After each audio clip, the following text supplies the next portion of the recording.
Қайырлы күн. Бүгін тәжім түрлерін үйренеміз. Сәлем – ол жігіттердің сәлем беру түрі.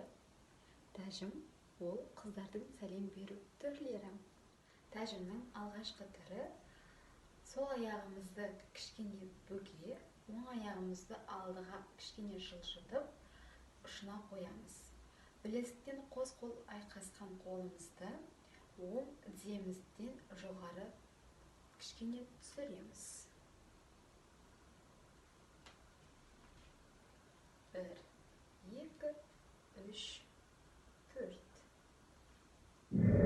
Үлкен тәжім ол бір тізеге отырып, қос қолымыз тіземізге түсіріледі.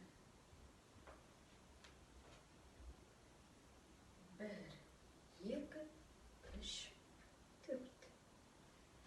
Немесе 1, 2, 3, 4.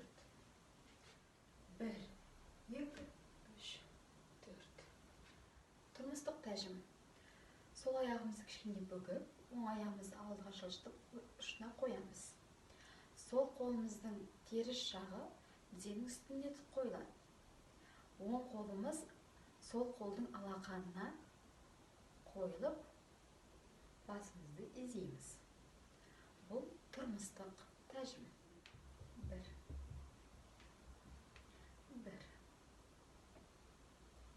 Тұрмыстық тәжімді бір қолмен тізеге қою арқылы да орындауға болады. Яғни оң қолымызды. Жаңағындай 1, 2. Бұл тұрмыстық тәжім. Яғни 1, 2.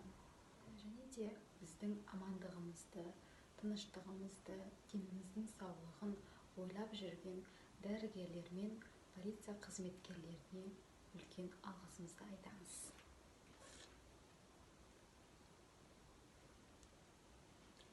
Жұртымыз аман, еліміз тыныш болсын.